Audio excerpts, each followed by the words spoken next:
Hello viewers, today we are going to talk about how libraries share resources among themselves, how they collaborate among themselves to share various resources. They do this in order to serve their users in an effective manner. The resources which they share may be books, journals, maybe online books and journals, and databases. The libraries may also share human expertise, they may share computing hardware, and of course, at times, if the need arises, they may share spaces even. If you look at this picture for a while, this picture conveys the idea of collaboration.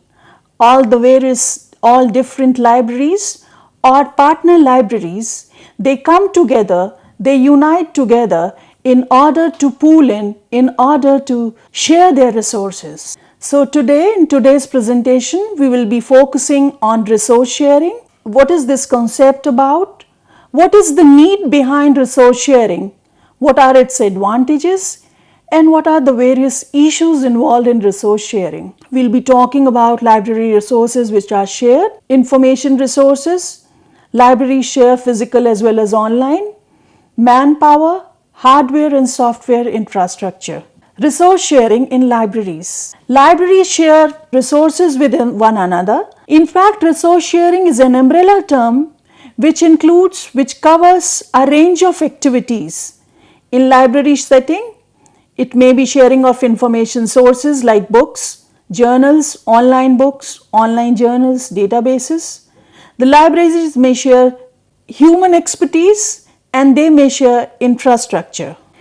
Viewers, look at this picture for a second and you will see all these individuals, they are standing close in a huddle.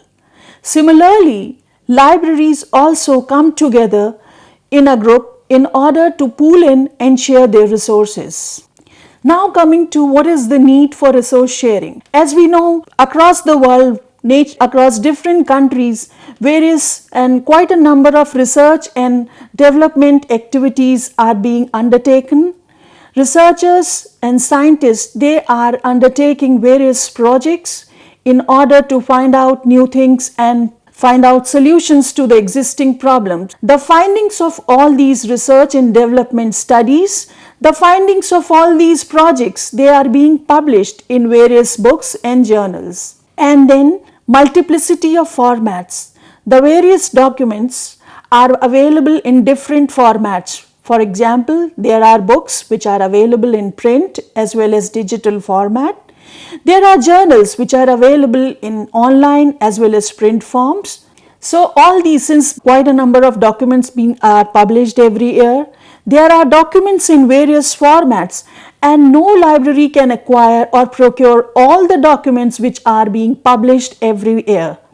No matter how well funded a library is, but it is not capable of procuring all the documents or all the publications which are published every year.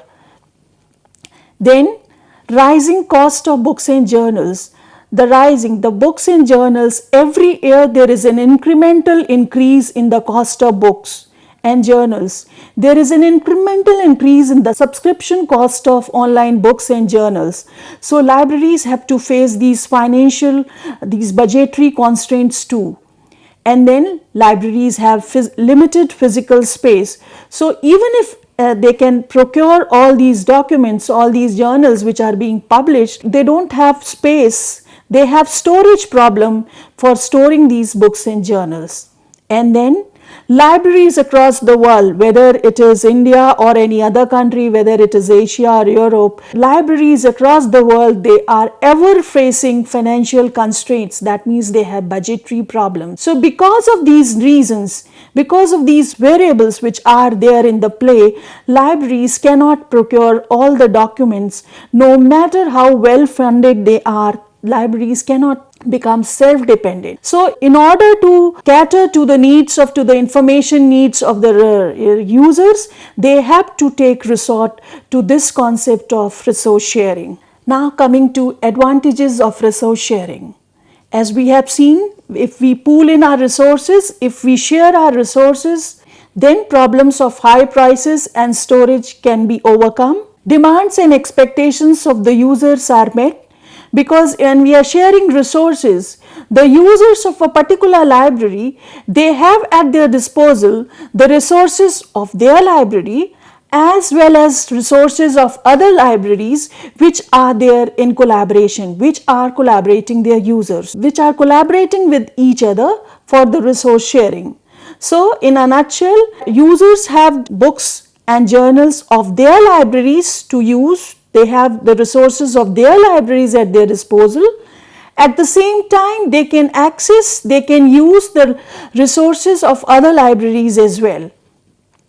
That is how demands and expectations of the users are met.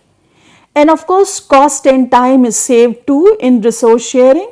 Libraries pool their resources to meet the user's needs. Libraries too can depend on each other in order to meet the needs of their users. Then relationship of reciprocity for mutual benefit. That means in this very idea of resource sharing, there is relationship of give and take. With one library A takes when it needs and it helps the other libraries when they need. And resource sharing, it enhances the collection. It ensures access to information for one and all. Collections may be developed judiciously. If there are say n number of libraries in a network which have decided to collaborate with each other, they can decide, library A may decide to specialize in a particular collection, say social sciences, while another library in the same network can decide to specialize in other collection, say in sciences, natural sciences or life sciences or so on. So the collections can be developed judiciously in such a manner, and resource based is maximized because if libraries are there in a collaboration, that means if they are collaborating, if they have united to come together, so library A has its disposal the resources of its own as well as it has its disposal the resources of other libraries which are there in the network. Then democratic and wide access to information. Users of all the libraries, they have wider access to information because they can use the resources of their own library, while they have at their disposal, they can decide, they can choose to use resources of other libraries too, which are there in the collaboration, which have decided to collaborate with one another. And then uniform practices can be developed. All the libraries in a particular network which have decided to come together to share resources, they can among themselves evolve certain practices which can be followed uniformly across the libraries which are there in the network. So various, as one of the slides said, that resource sharing, it refers to, it's an umbrella term which refers to a range of activities. That means resource sharing, it refers to, it covers under its wings various concepts like interlibrary loan or document delivery. What is interlibrary loan? For example, if a user is registered in a library A and he goes for a book which he needs and he finds it out that book is not there. So library A, which the user is registered, will try to find out if the book is available with some other library, with some partner library or with some alliance library in the network. So the user need not worry or fret about getting the book. He simply needs to submit the bibliographical details of the book which he needs. Bibliographical details means title, author of the book which he needs. He can simply submit those details to original library, and then his original library will make an effort to procure it through some other library. This is what is interlibrary loan. That means a user doesn't get a book which he needs from his own library, but then his library takes concerted efforts to get the book arranged from some other partner library. Same is here with document delivery. A user may not get a relevant, say for example, if a user needs a full text of a journal article may not be there in his library. So he will submit the request to his library and his library will try to procure it from the full text of the required journal article from some other library. Now there are certain issues in interlibrary loan. Libraries, when they enter into a partnership or when they enter into a kind of collaboration, or if they enter into a kind of network for sharing resources with each other, then they evolve, they frame certain rules and regulations which are followed by all the partner libraries which are there in the network. They decide which documents are to be shared. For example, reference books and textbooks are not shared.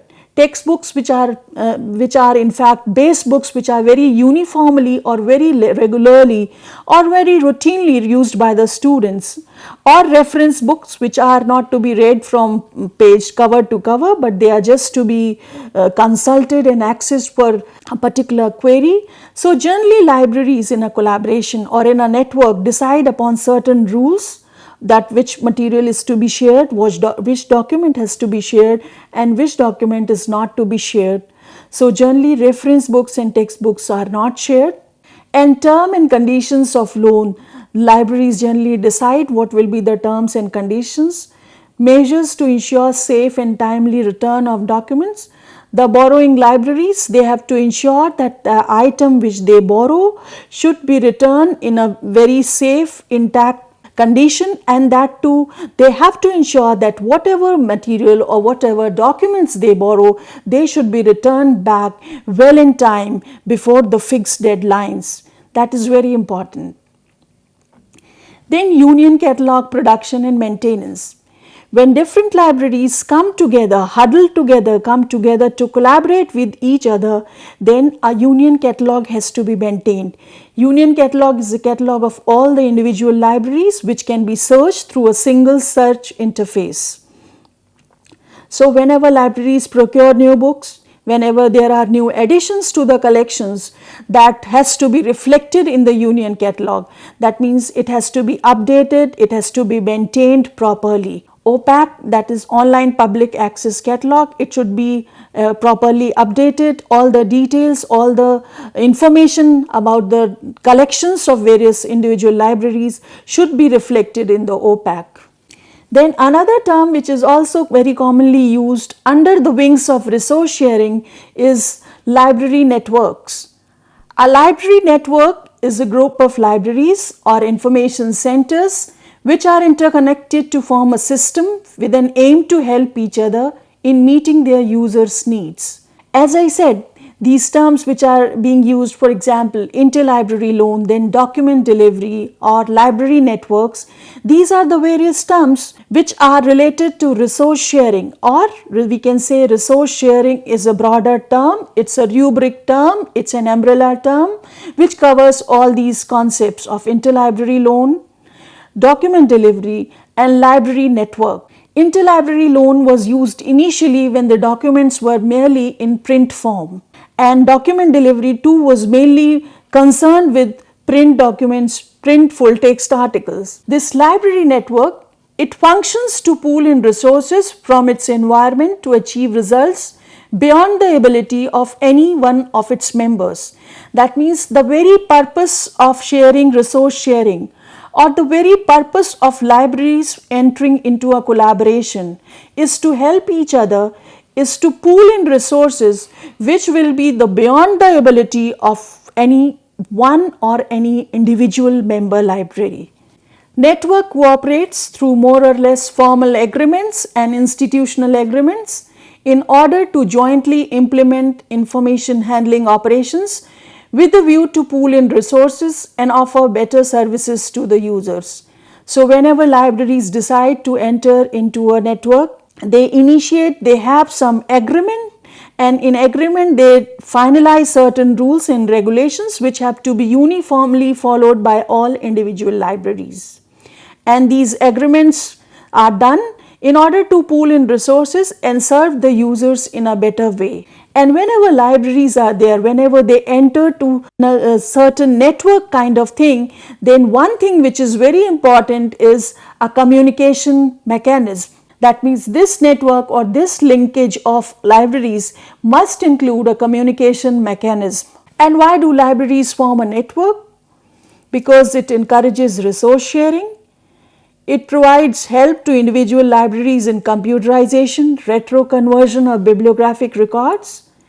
to develop a union catalog of various resources held by different libraries, and provide document delivery services to member libraries. Libraries enter into a library network in order to share resources of each other, and then they also help each other. For example, if one library is not computerized and other libraries in the network are computerized, so human expertise can be used for computerizing the library which is still to be computerized. And then they develop a union catalog of various resources which are held by the individual libraries, and document delivery services. All these things like a union catalog of various sources, all these things facilitate things like interlibrary loan or document delivery services. What are the characteristics of any network? Any library network, it facilitates, it enables equal opportunity of access to all members, interdependence. Equal opportunity of access to all members means all the individual members, all the users of an individual library, they have at their disposal access to the resources of other libraries. Interdependence means libraries in any network, in any collaboration, they are interdependent on one another. They depend on one another in order to serve their users. Use of standards and protocols. Since all the individual libraries are in a collaboration, they are working together, they follow certain standards and protocols. Then shared decision making, since network of any kind is also involved in procuring resources, so they have to jointly take the decisions whether what has to be procured or not. So jointly decision making has to be done. Shared acquisition of resources. That means when the libraries are there in a network, when they are collaborating, they may decide to purchase the resources in a shared manner. Then of course, internet-based library services can be offered. For example, earlier when we did not have these online journals or online databases, then document delivery, whenever an article was needed, it was to be sent as a photocopy. But in internet-based library services, articles are available, journals are available in print form, in online form, so full text can easily be downloaded and sent as an attachment, but it has to be done within the purview, within the scope of IPR or copyright rules. Then another word which is being associated with resource sharing, we said that resource sharing refers to a gamut of activities. It refers to a range of activities, which we talked about interlibrary loan, we talked about document delivery, we talked about network. Now another word which is being used in literature is library consortium. The word consortium has been derived from a Latin word, and it means partners. It is a group of individuals or companies formed to undertake an enterprise or activity that would be beyond the capabilities of individual members. That means consortium, there are individual libraries, there are alliance libraries which come together to share the resources which are beyond the capabilities of a single library to procure. So this slide shows different consortia which are there at present in the country. There are consortia which specialize in a particular subject area. For example, Telcon, it specializes in the resources of biotechnology.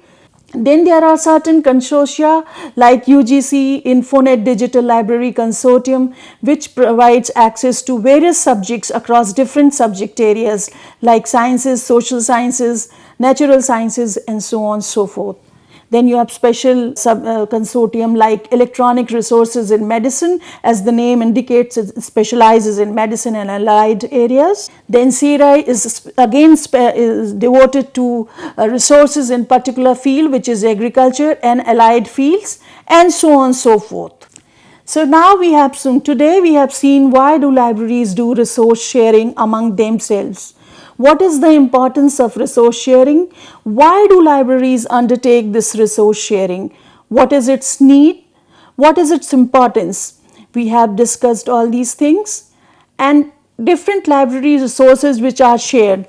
For example, libraries share various online resources, various print resources, and they also share human human expertise by conducting various workshops, by conducting various training programs, by conducting conferences where human expertise are exchanged. And so this is all done umbrella of resource sharing. Resource sharing is thus of tremendous importance, and it helps libraries serving their users in a better and effective manner. Thank you viewers for watching my presentation.